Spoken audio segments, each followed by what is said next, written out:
Naam, mpenzi mtazamaji wa Bamaa TV, ubunifu asili yetu. Mzee ambaye alikuwa anasumbuliwa mara kwa mara na ugonjwa wa vidonda vya tumbo. Akakutana na mtu ambaye anaitwa Dr. Freddy Cosmas Mgambachane, ambaye alimshauri na kumpatia tiba ambayo imeweza kumsaidia. Hatua ya kwanza tutakuta kumsikia vizuri kwa umakini wa hali ya juu mzee wetu Mbuga akizungumza jinsi alivyoanza na mpaka kupata tiba.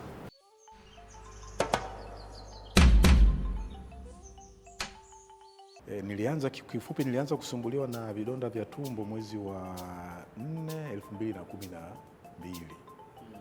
Kwa hiyo nilikwenda hospitalini kama kawaida, nikaonana na daktari, wakanipima, wakaniona kwamba na vidonda vya tumbo. Kwa hiyo baada ya hapo wakawa wananipa dawa ambazo zile dawa zilikuwa zinatumika, ninatakiwa nikachukue kila mwisho wa mwezi. Kila ninapofika mwisho wa mwezi nakwenda kuchukua, natumia za mwezi, zikiisha naenda hivyo hivyo. Mzee Mbuga anasema alijaribu njia mbalimbali za matibabu, lakini bado tatizo lake liliendelea kumsumbua. Kwa sababu kuna wakati nilikuwa naona kabisa mwili unajisikia maumivu. Kwa hiyo katika nimeendelea ilipofika mwezi wa 11, 2012, kuna siku nilikuwa nipo kantini nakula chakula. Kwa hiyo wakati nakula chakula, kulikuwa na walimu wenzangu na watu wengine. Hapo pembeni kulikuwa, katika hao walimu kulikuwa na dada alikuwepo, simfahamu hata jina kipindi hicho. Yule dada akawa ananiangalia ninapokula chakula, akaona katika kile chakula kulikuwa maharage. Kwa hiyo yeye maharage nilikuwa siruhusiwi kula. Kwa hiyo yule mama dada akaja kukusanya vyombo, lakini maharage nilikuwa sijala. Yule dada ndio akaniuliza, "Baba, kwa nini hujala maharage?" Nikamwambia kwamba maharage sili kwa sababu nimekatazwa hospitalini kwa sababu nina shida ya vidonda vya tumbo. Akaniambia, "Huo ugonjwa mimi naweza nikautibu." Nikamwambia sawa. Lakini kwa sababu simfahamu wala simjui, nilichukulia tu hivyo. Kwa hiyo mimi nikaondoka nikarudi ofisini. Kwa hiyo nilipofika ofisini, baada ya kama nusu saa, akaja mwalimu mwenzangu ambaye walikuwa wamekaa naye pale jirani. Akawa amekuja amebeba dumu la lita 5, ndani kuna maji. Sijajua ni kitu gani, lakini ndani kuna maji. Akaniambia, "Bwana, nimekuletea hii, ni dawa." Aliposema yule dada inaponya, hii dawa inaponya. Mimi mtoto wangu ameshatumia na amepona. Kwa hiyo nimekulipia kabisa. Kama itatokea bahati mbaya kwamba hautapona, basi itakuwa ni mwisho.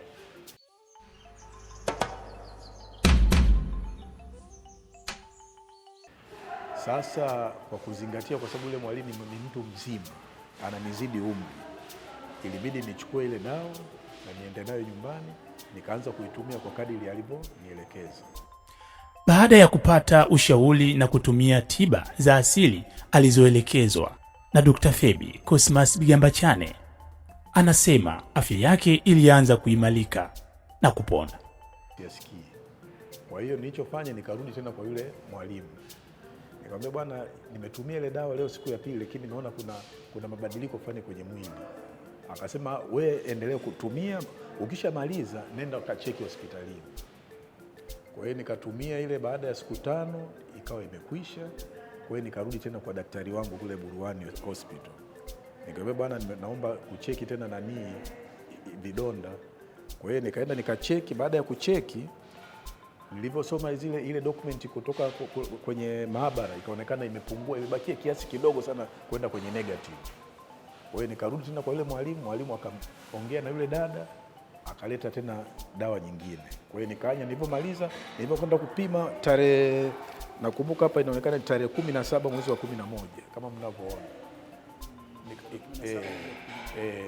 Maabara wakapiga muhuri kwamba ni negative, kwamba sina shida yoyote.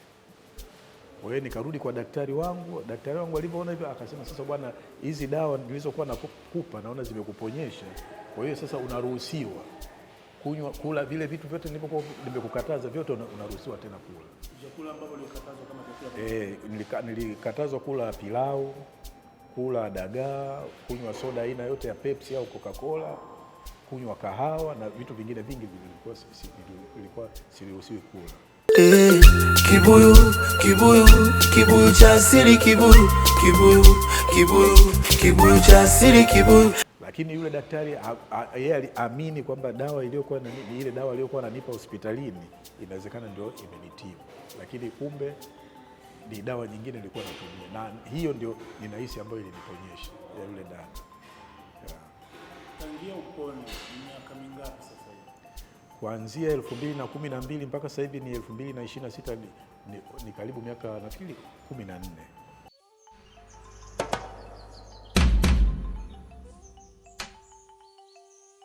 Kuna mtoto wangu wa kwanza naye alipata hiyo shida 2016. Kwa hiyo alilazwa pale Buruani, wakanipigia simu nikaenda kumuona, wakasema ana shida ya vidonda vya tumbo. Kwa hiyo nikarudi tena kwa yule dada, akanipa dawa ile ile, na yule mtoto wangu mpaka sasa hivi ameshaanza kazi, hiyo shida haipo tena. Na yeye alikuwa anasumbuliwa na shida hiyo ya vidonda vya tumbo. Walimpima pale, walikuta na shida ya vidonda vya tumbo. Dalili zake kubwa ni zipi hasa? Dalili zake kubwa hasa ni maumivu. Hasa kwa mfano ukikaa muda mrefu bila kupata chakula unasikia tumbo lina maumivu, yanakuwa ni makali sana, au ukiinama, kama unainama unajisikia maumivu makali. Kwa hiyo sasa hivi sina shida yoyote kuhusiana na vidonda vya tumbo. Nakula dagaa, hizo soda, hizo Pepsi na Coca-Cola nakunywa bila shida yoyote, pilau ninakula, vyote vile ambavyo nilikuwa nimekatazwa vyote nakula, na mwili bado haupati shida yoyote. Kibuyu, kibuyu, kibuyu cha asili, kibuyu, kibuyu, kibuyu, kibuyu cha asili, kibuyu. Historia ya miji, vijiji, misitu na vichochoro.